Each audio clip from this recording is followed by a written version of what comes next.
berbuat yang salah menjadi berbuat yang benar. Maka anak-anakku kami harapkan dulu kalian masuk ke pondok pesantren mungkin belum punya ilmu agama yang banyak, ya ta? Sehingga amalannya masih sedikit. Lah ini nanti diharapkan selama 3 tahun, selama 4 tahun, ada yang selama berapa itu? 6 dengan 3 berapa? 9 tahun. Ada yang 12 tahun. MI 6 tahun, MTS 3 tahun, SMA 3 tahun, 12 tahun.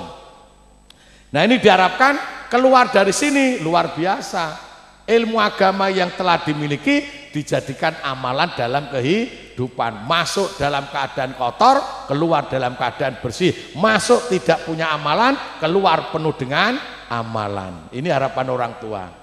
Maka kami memang para guru, para ustadz dan sebagainya, para pengurus berusaha dengan maksimal bagaimana anak-anak ini punya kekayaan ilmu agama sehingga nanti akan kaya amalan-amalan agama, akan kaya akan pahala dari Allah Subhanahu wa taala, sehingga akan senantiasa dalam lindungan Allah Subhanahu wa taala. Nah, ini diantaranya cara kita memenangkan Al-Qur'an terhadap kitab-kitab yang lain dan cara kita memenangkan Islam atas agama yang lain. Tidak harus bertengkar, tidak harus menghina, tidak harus membakar di antara kita, tapi mari kita buktikan sejauh mana pembuktian kita dalam pengamalan agama dan penyelamatan dalam beragama. Ibu sekalian hormati, maka bagaimana kita bisa meneladani Rasulullah? Nabi Muhammad, Allah Subhanahu wa taala mengutus Nabi Muhammad untuk apa? Di samping mendapatkan tugas untuk memenangkan Al-Qur'an dan Islam, maka Nabi Muhammad untuk menjadi teladan, untuk menjadi contoh. Contoh siapa? Contoh bagi semua manusia dalam cara mengamalkan agama. Umat Muhammad Shallallahu Alaihi Wasallam adalah sampai nanti akhir zaman. Maka setelah Nabi Muhammad tidak akan ada nabi lagi. Setelah Al-Quran tidak ada kitab lagi. Kenapa? Sudah dalam keadaan sempurna. Maka oleh sebab itu mari kita berusaha dalam mengamalkan Al-Quran, dalam beragama Islam kita cukup mencontoh Nabi Muhammad Shallallahu Alaihi Wasallam. Bagaimana cara mencontoh Nabi Muhammad dalam mengamalkan agama Islam ini? Ada 3 hal.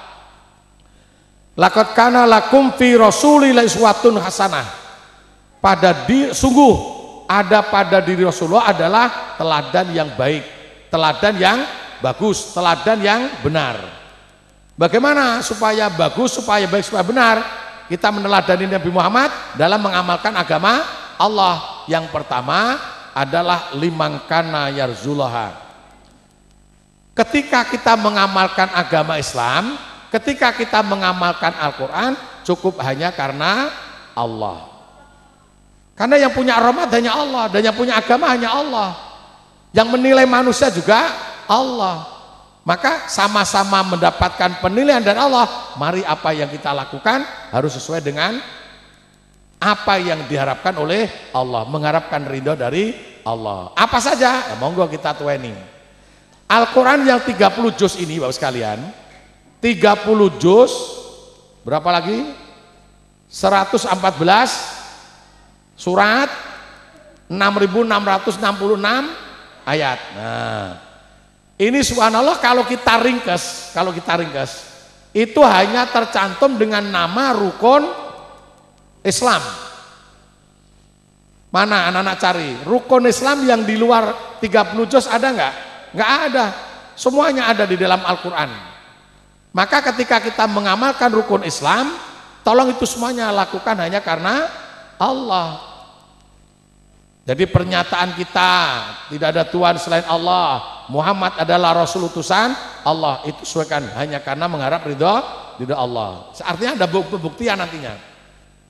Sampai sholat kita, sampai puasa kita, sampai zakat kita, sampai haji dan umroh kita, semuanya hanya karena mengharapkan ridho rahmat dari Allah. Maka Allah katakan, inna sholati wa nusuki wa mahyaya wa mamati lillahi rabbil alamin. Maka anak-anakku sekalian, jamaah yang saya hormati, mari kita berusaha. Sholat yang kita lakukan berapa waktu wajibnya? Sunahnya banyak sekali. Sholat yang kita lakukan ini harus karena Allah, jangan karena yang lain. Mengapa sholat yang kita lakukan harus karena Allah?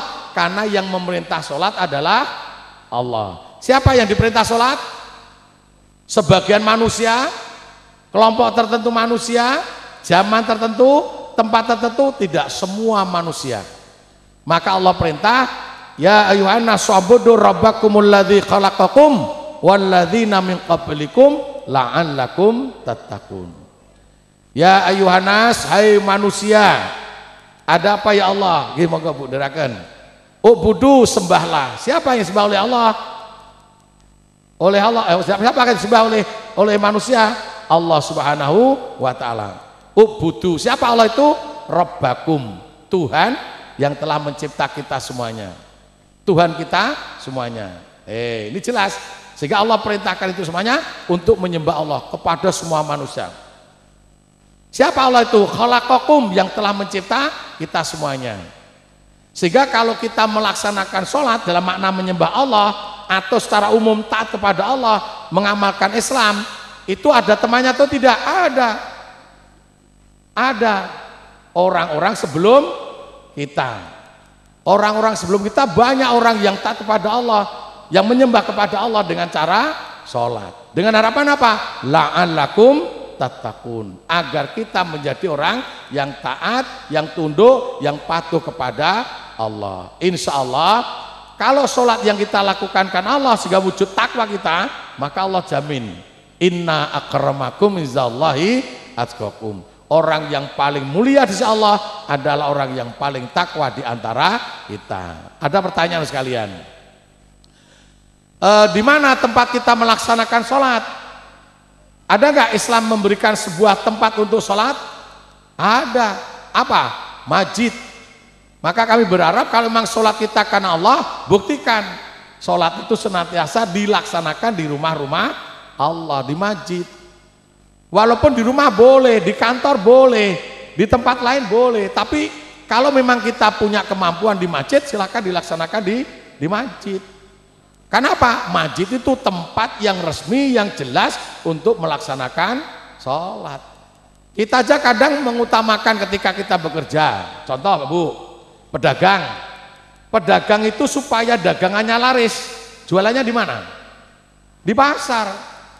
Mengapa mereka berusaha di pasar? Agar laris. Mengapa pegawai itu supaya tidak dipecat oleh kantor, hasil kerjanya maksimal?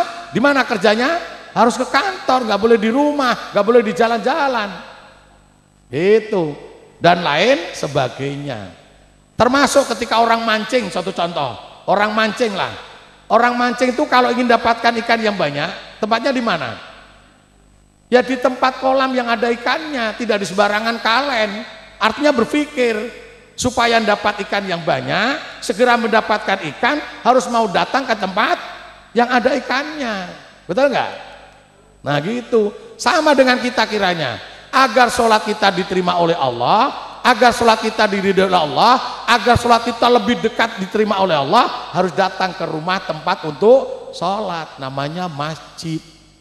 Mengapa kita hal yang lain bisa berpikir, tetapi perkara sholat tidak mau berpikir tentang tempat?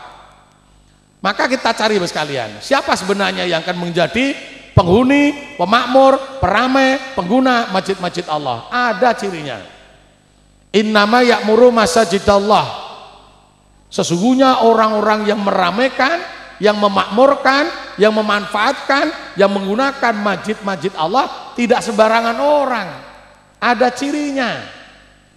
Sehingga kalau kita mau menggolongkan diri kita, memasukkan diri kita, menggolongkan keluarga kita, memasukkan keluarga kita menjadi ahli, pemakmur, pemanfaat, pengguna masjid, jadikan diri kita dan keluarga kita yang pertama.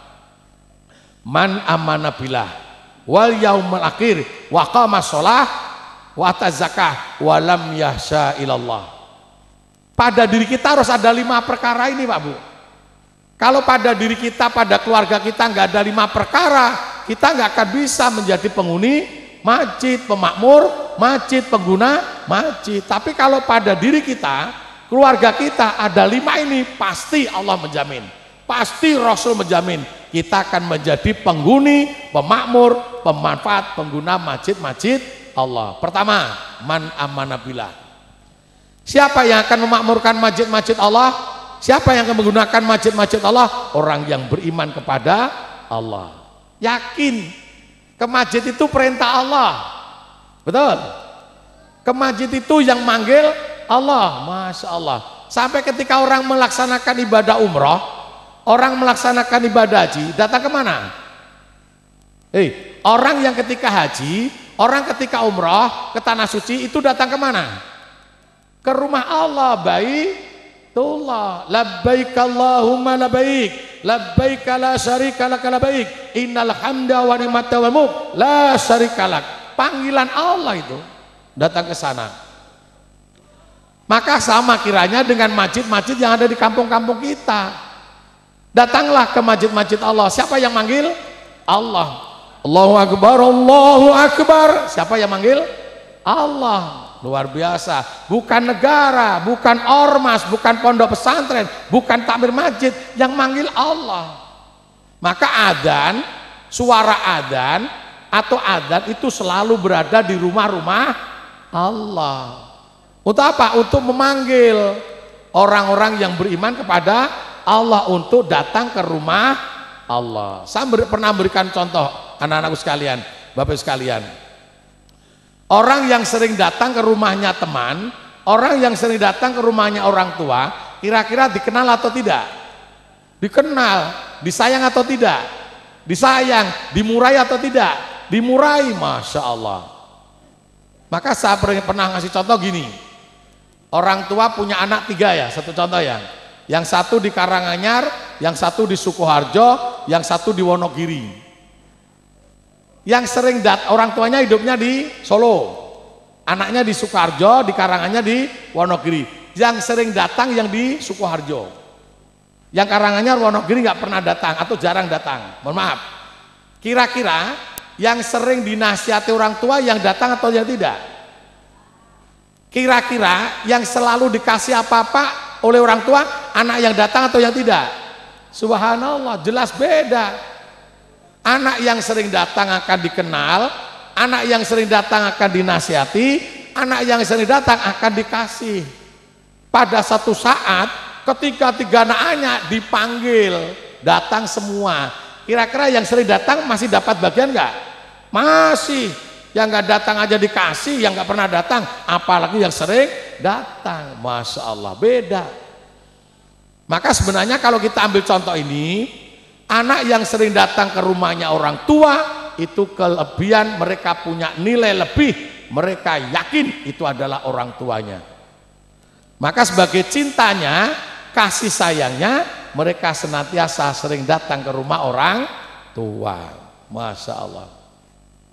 Maka besok kalau ada orang yang nggak pernah datang ke masjid Allah, kalau besok di akhirat Allah nggak kenal, jangan salahkan Allah. Karena yang butuh dikenal Allah bukan Allah, ingin dikenal manusia, tapi manusia yang ingin dikenal oleh Allah. Coba kalau masih satu contoh, Pak Lurah dengan Pak Bupati, satu contoh aja ya, atau Pak Camat dengan Bupati, atau yang lainnya lah. Kira-kira kalau Pak Lurah itu sering datang ke rumahnya Pak Bupati, dengan Lurah yang tidak pernah datang ke rumahnya Pak Bupati, yang disayang Pak Bupati yang mana? Yang sering datang, Pak. Sama-sama lurah yang nggak pernah datang ke rumah Pak Bupati dengan lurah yang sering datang ke rumah Pak Bupati, sama-sama minta bantuan. Kira-kira yang tercepat dibantu yang mana? Yang sering atau yang tidak? Yang sering, Pak Bu. Masya Allah. Makanya kalau doa kita kadang nggak segera terkabulkan, permohonan kita nggak segera terkabulkan, introspeksi. Bisa jadi karena kita jarang ke rumah Allah. Nih, alhamdulillahirabbil alamin, subhanallah. Sekarang di mana-mana banyak, Pak, umat Islam datang ke masjid Allah dalam apa? Melaksanakan sholat. Kenapa? Yakin sudah punya ilmunya. Ini rumah Allah. Malah sekarang luar biasa ungsum, Pak. Ya ini termasuk ungsum, Pak, penyebabnya. Atau apa ya istilahnya? Sangat nek wong Jawa. Waktu dulu, Pak, nggak ada subuh berkah, nggak ada subuh Jumat, nggak ada subuh ceria, nggak ada subuh macem-macem. Dulu nggak ada AC, nggak ada AC. Dulu nggak ada kipas angin, betul. Dulu nggak ada model begini, nggak ada. Dulu nggak ada dinding di keramik begini, nggak ada. Nah sekarang jadi seperti itu karena musim, betul. Ungsum, betul nggak? Jangan dijadikan kebanggaan, itu delalah, hukum delalah. Pas musime, pas ungsume, pas ono, gitu loh. Leres? Ketika belum ungsum ya nggak ada. Dan ungsum yang sekarang ini besok akan dikalahkan dengan ungsum yang lain. Besok akan ada cara lebih bagus lagi. Masya Allah, luar biasa. Nah oleh sebab itu sekalian, mari kita buktikan bahwa kita adalah orang yang beriman kepada Allah dengan cara membawa, mengantarkan, memaksa, menyempatkan diri kita senantiasa sholat di rumah Allah, di masjid-masjid Allah. Siapa lagi yang mau ke masjid Pak kalau bukan kita orang yang beriman kepada Allah. Kita lihat saudara kita yang beragama Kristen, Katolik, sekarang semangat ke gereja.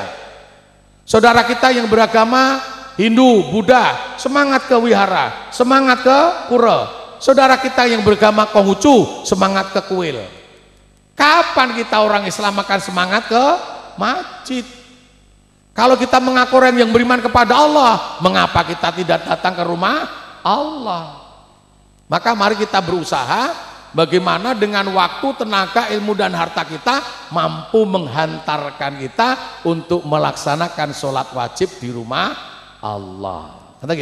Maka di dalam pondok pesantren ini alhamdulillah anak-anak kita ini sholat wajib 5 waktu Pak Bu, selalu di masjid kecuali yang sakit. Yang sakit kami izinkan untuk sholat di asrama atau di kelas atau di tempat lain. Termasuk puasa sunnah, Senin Kamis tidak kita wajibkan karena hukumnya sunnah.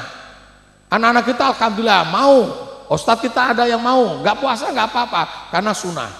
Ini contoh seperti itu. Dan anak kita terkait dengan sholat wajib di masjid luar biasa Pak, luar biasa. Pernah anak-anak kami tanya, anak-anak, seandainya kalian sekolah di sekolahan umum, bukan sekolahan agamis, kira-kira kamu 5 waktu ke masjid berapa waktu? Dia ada yang bilang sama sekali nggak mungkin ke masjid, bisa jadi malah nggak sholat. Di dalam pondok pesantren alhamdulillah anak-anak kita kasih ilmunya sholat, kita latih sholat, kita kasih contoh sholat, kita ajak bersama-sama sholat di rumah Allah. Masya Allah, 5 sholat wajib selalu ke masjid, luar biasa. Makanya kami berharap anak-anakku tolong sholatnya ke masjid ini, kalau karena beriman kepada Allah bahwa ke masjid itu panggilan Allah, ya di pondok ya ke masjid, di rumah juga ke masjid. Besok kalau sudah berumah tangga di Surabaya sholatnya wajib juga ke masjid, di Aceh juga ke masjid, di Papua juga sholatnya ke masjid. Sehingga ke masjidnya bukan karena di pondok, bukan karena dengan teman, bukan karena dengan ustadz, tetapi sholatnya ke masjid karena beriman kepada Allah. Ke masjid itu adalah panggilan Allah. Satu. Yang kedua,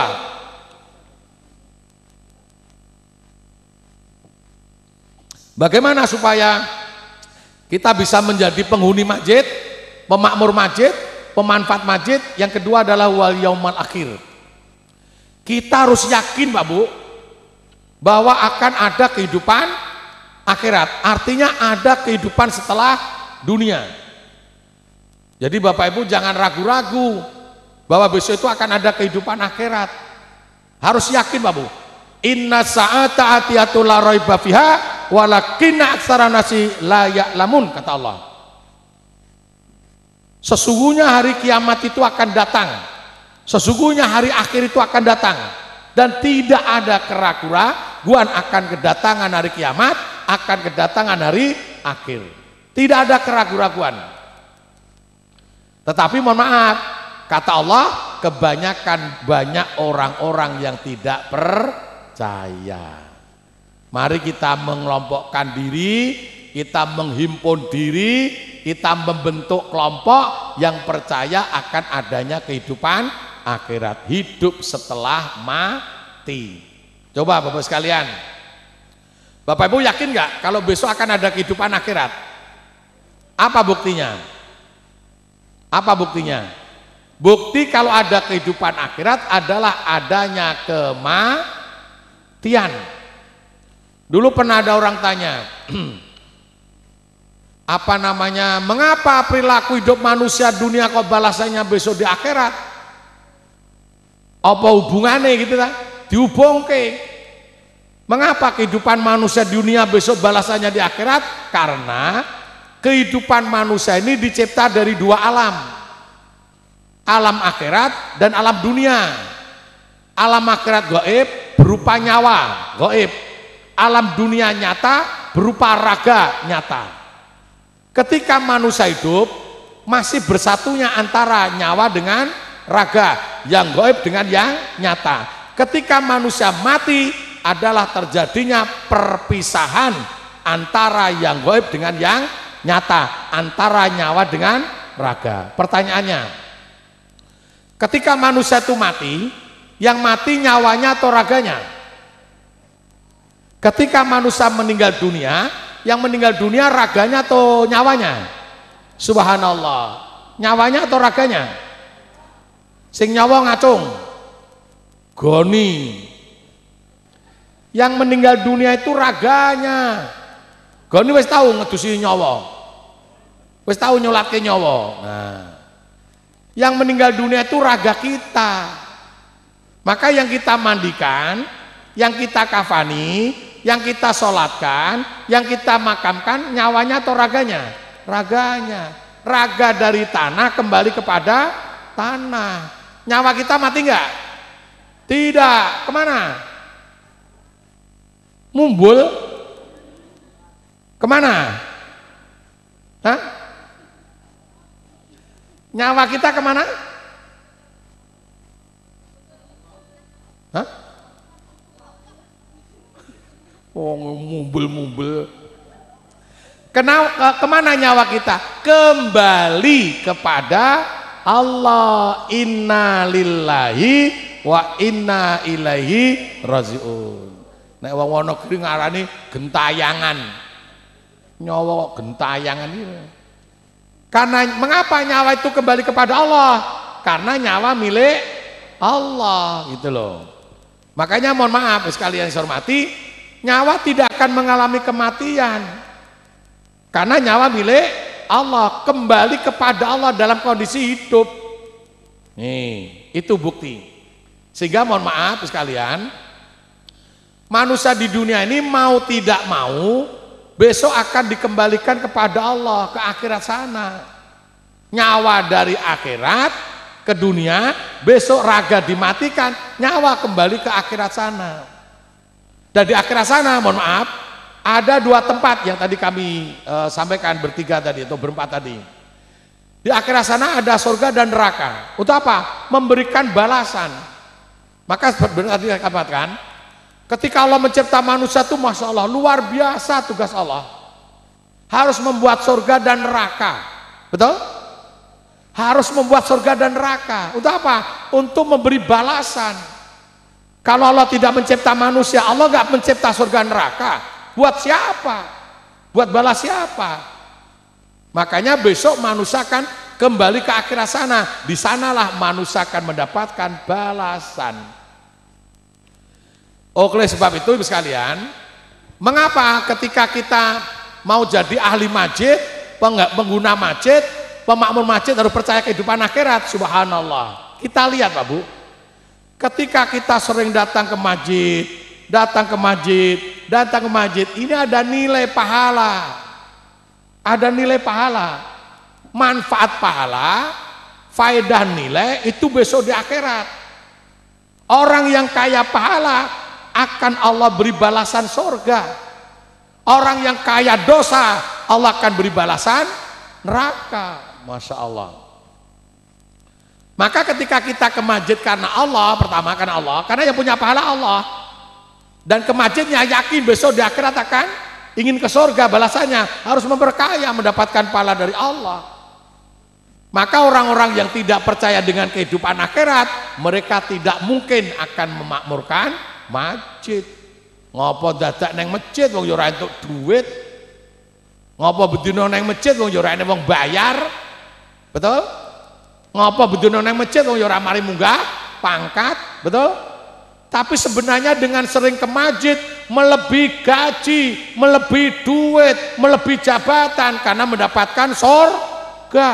Surga itu di atas segala-galanya, Masya Allah. Luar biasa. Saya mohon maaf jujur, anak saya itu kalau nggak sholat ke masjid, wah marah saya. Aril sama Amin itu kalau nggak sholat ke masjid, marah saya. Istri saya itu seksinya, marah saya. Karena kalau orang tua yang ikhlas anak-anaknya nggak ke masjid, sama saja mengikhlaskan anaknya besok ke neraka. Masya Allah. Betul? Sampai Aril Amin tak bilangi, Le, kowe geting bapak rapopo, bapak mbok geting ora apa-apa. Bedino ngoyak-ngoyak kowe kan benci sama bapak enggak apa-apa, tapi kamu akan masuk surga. Daripada kamu cinta bapak, kamu seneng bapak karena bapak enggak pernah marah-marah sama kamu, kamu tidak ke masjid, tapi kamu besok akan ke neraka. Lebih baik kau benci dengan ayahmu, benci dengan ibumu, tapi kamu ke masjid. Kebencianmu dengan ayah ibumu menghantarkan kamu ke surga. Betul? Betul? Masya Allah. Makanya anak-anak bismillah, selamatkan orang tua kalian ya. Orang tua kalian di rumah selamatkan dengan bagaimana caranya? Jadilah kau ahli masjid, penghuni masjid, pemakmur masjid. Luar biasa. Anak-anak putra putri ya Allah, 3:30 datang ke masjid. Jam 3 lari buka gerbong masuk ke masjid, sholat tahajud, sholat fajar, sholat tahiyatul masjid, sholat sunnah, sholat subuh. Masya Allah. Masih kecil ini, masih anak, belum orang tua. Maka kami berharap itu dilanjutkan, itu dipertahankan. Masih gadis sampai besok sudah berkeluarga. Jadi jangan bangga ketika anak-anak kita nggak pernah ke masjid, wahai orang tua. Sakitlah hatimu, nangislah matamu. Betul nggak? Harus sakit mata kita, sakit hati kita. Kalau sampai anak-anak kita tidak menjadi penghuni masjid. Kalau nggak penting dengan adanya masjid, mengapa Rasul mendirikan masjid? Rasul pertama hijrah dari Mekah ke Madinah, mendirikan rumah, mendirikan perusahaan, mendirikan peternakan, mendirikan pertanian, atau mendirikan masjid? Masjid Kuba. Masya Allah. Maka jamaah umroh yang ikut kami, senantiasa kami ajak ziarah ke sana, datang ke Masjid Kuba, masjid yang pertama dibangun Rasulullah. Luar biasa. Kita tunjukkan, kami ceramai, Bapak Ibu yang sudah melaksanakan ibadah haji, ibadah umroh, tolong kesini kita karena Allah. Maka sepulangnya dari tanah suci, apa yang kita lakukan harus karena Allah. Yuk talbiyah bersama. Labbaik Allahumma labbaik, labbaik la syarika laka labbaik, innal hamda wa ni'mata laka wal mulk la syarika lak. Datang ke sana panggilan Allah. Maka setelah sampai ke tanah suci, apa yang kita lakukan harus karena Allah, termasuk ke masjid. Jadi mohon maaf ketika kita di tanah suci ke masjid, ke masjid, ke masjid, sepulangnya juga demikian.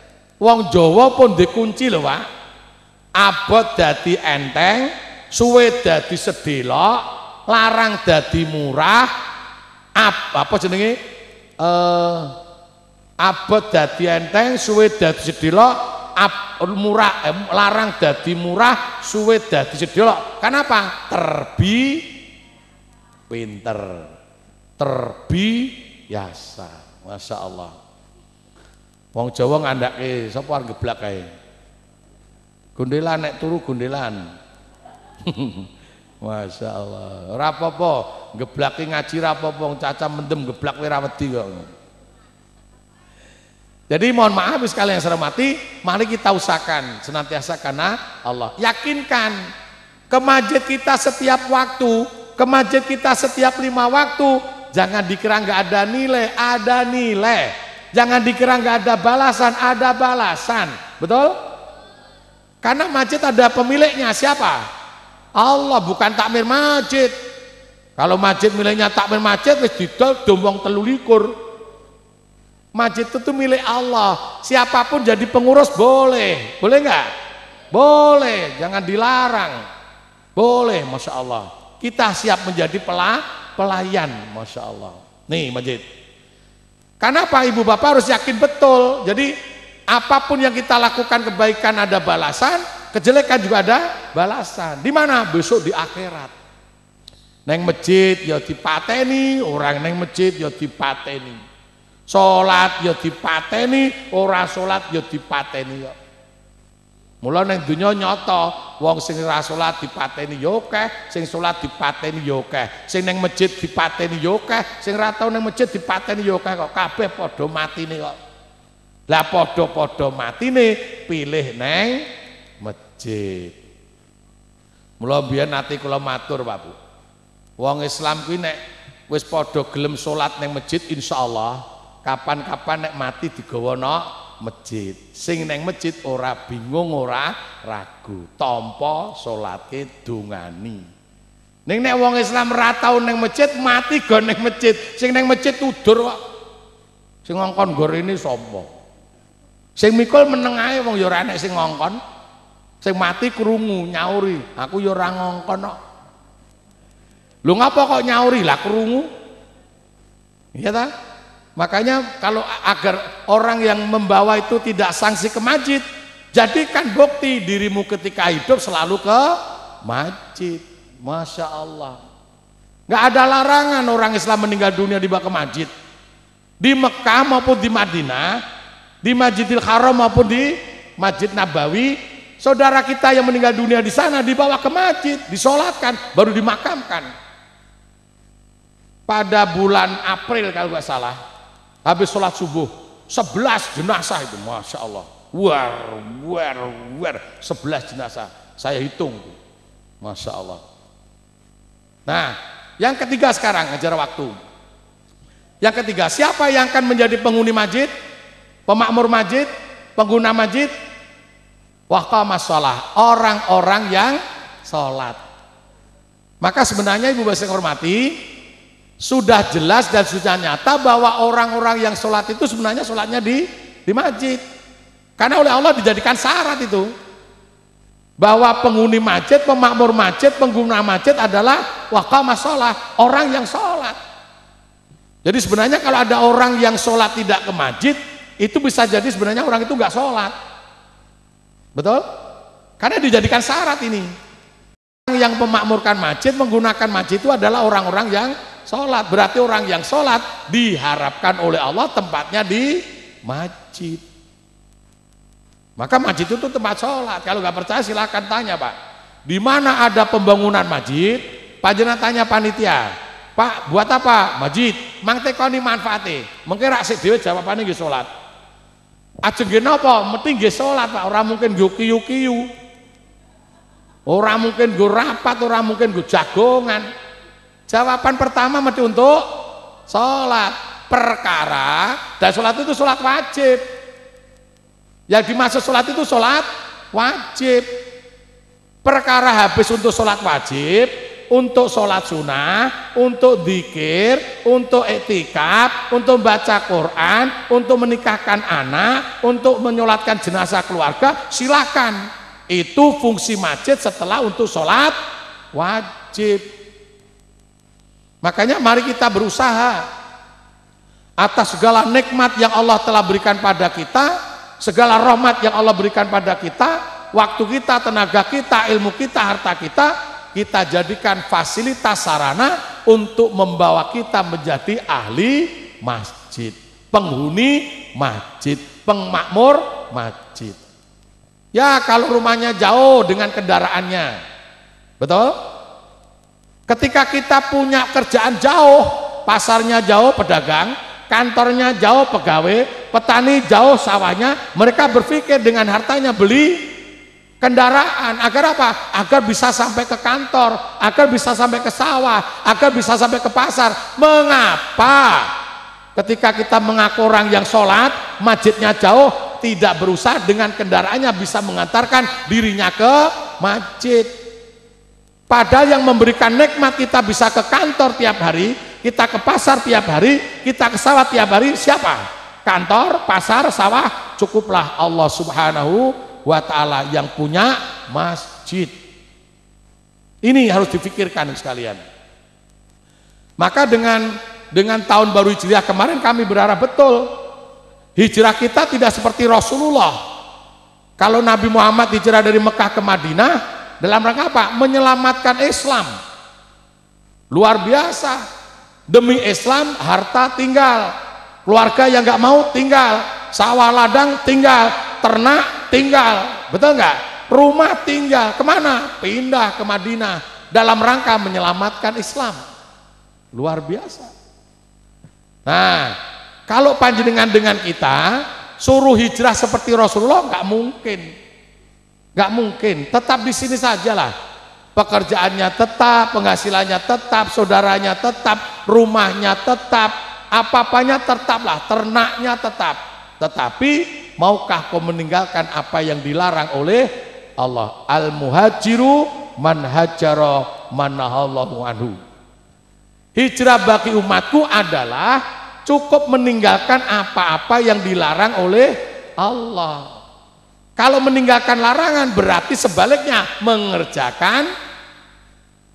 Kalau meninggalkan larangan sebaliknya berarti mengerjakan perintahnya. Jadi nggak ada perintah meninggalkan larangan toh, nggak ada perintah melaksanakan perintah, nggak ada. Kalau meninggalkan larangan otomatis melaksanakan perintah, itu Pak Bu. Nah, ke masjid ini adalah perintah Allah. Maka kami berharap bismillah, anak-anakku, Bapak Ibu sekalian, sekarang kita ini adalah orang-orang yang sholat. Artinya orang yang sudah melaksanakan sholat. Tolong sholatnya dikerjakan di masjid. Di mana besok kita bertempat tinggal, di mana besok kita bekerja, bersama dengan siapa, diusahakan sholatnya ke masjid. Apakah tidak ke masjid? Gak boleh, boleh. Allah gak pernah membuat sulit kok. Yuridullah bikumul yusra wala yuridu bikumul usra. Allah mengendaki kemudahan bagimu dan Allah tidak mengendaki kesukaran bagimu. Yang membuat sukar itu kita. Betul? Karep rono-rono iso, karep piye-piye iso, karep kapan wektune iso, karep piro ragate iso. Mengapa karepe Allah tidak iso? Betul? Betul?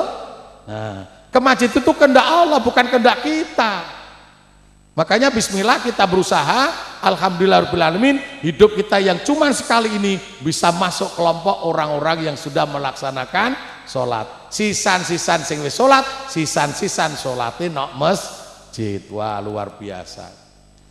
Dan ini akan membawa siaran anak sekalian. Coba Palur Wetan ini satu contoh ada, barometer kita lah.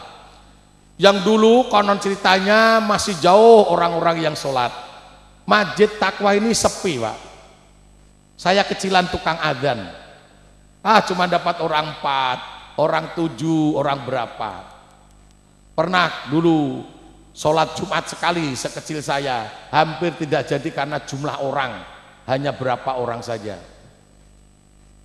Luar biasa. Tapi subhanallah, sekarang karena banyak pengajian dan sebagainya, luar biasa. Sekarang Palur Wetan orang sholat luar biasa. Dan alhamdulillah orang Palur Wetan yang sudah sholat, insya Allah sudah banyak yang sholat wajib ke masjid. Masjid Takwa ini tak jadikan ukuran untuk Palur Wetan. Ini masjid yang pertama di Palur Wetan. Subuh banyak, duhur banyak, ngasar banyak, ngisa banyak, maghrib banyak. Buktinya Masjid Takwa sekarang 5 waktu tidak lepas dari adzan. Dulu waktu kecil saya bisa jadi adanya ketika ada saya atau ada Pak Karmin atau siapa. Kalau nggak ada adzan. Sekarang karena sudah jamaknya yang sholat banyak, diwajibkan ada petugas adzan. Luar biasa. Dan Pak Samidi pun tanggung jawab waktu adzan untuk adzan. Kalau nggak ada yang lainnya tanggung jawab, harus ada adzan. Ini wujud kerjasama dan wujud nyata orang-orang yang sholat tempatnya sholat di masjid. Dan itu bukan kesombongan Pak Bu, mohon maaf. Ketika orang Islam sholat di masjid, wira, itu bukan kesombongan, itu bukan keangkuhan, itu bukan riya. Betul? Kenapa? Mengamalkan agama itu memang dilihat oleh manusia. Dan ke masjid itu perintah Allah. Justru orang yang sombong, orang yang riya, orang yang pamer, ketika mereka kesana nggak pernah ke masjid, itu riya sombong di hadapan Allah. Kamu kesana-sana, kamu nggak pernah ke sini. Kamu longgar ke sana-sana, kamu nggak longgar ke sini. Kamu kuat ke sana-sana, kamu nggak kuat ke sini. Kamu mikir sana-sana, kamu nggak mikir sini. Itu sombong di hadapan Allah. Itu angkuh di hadapan Allah. Itu riak di hadapan Allah. Iki dong lungai apa lagi? Oke. Derek atas matur suwun Pak. Pun cukup lumayan dengan teko jam 8 menit. Kang Sirono teko subuh Pak Sri. Nggih. Tenang mawon, sak jam ka salat tahajud. Insyaallah. Itu Pak Bu. Jadi mari kita berusaha bagaimana supaya ke masjid ini menjadi hal yang wajib bagi kita karena sholat, gitu loh Pak Bu. Karena sholat. Dan ini akan menjadi syiar. Ada orang yang nggak suka Pak Bu ngomong gini, wira-wiri neng masjid, sampai ngomong bahasanya gini, kowe nek ngamal kagama aja nganteni wong liya roh. Wong sing ra seneng lho iki. Kowe nek ngamal kagama aja nganteni wong liya roh. Sing penting Gusti Allah roh. Coba, nek ngamal kagama aja nganteni wong liya roh. Terus amalane apa ngono lho? Wong agama ki dienggo menungsa, ning karepe kono aja roh menungsa. Lah terus amalane apa ngono lho? Ora eneng Pak, wong agama ki nggo menungsa, roh menungsa sak lumrahe ora oleh menungsa. Contoh, kalian kurban. Hewan kurban aja nganti roh wong. Terus kewan apa? Menyembelih hewan kurban ning kewane aja nganti roh wong. Terus kewan apa ngono? Tuyul. Kalau orang sholat ke masjid, haji umroh ke tanah suci, zakat, infak, sodako, wakaf, sampai nyantuni yatim piatu, sampai puasa, sampai korban, itu kelihatan orang, itu bukan kesombongan, itu bukan keangkuhan, itulah pengabdian kepada siapa? Kepada Allah. Maka tidak aneh kalau agama oleh Allah diturunkan kepada manusia untuk diamalkan oleh manusia, sehingga kalau dilihat manusia sewajarnya.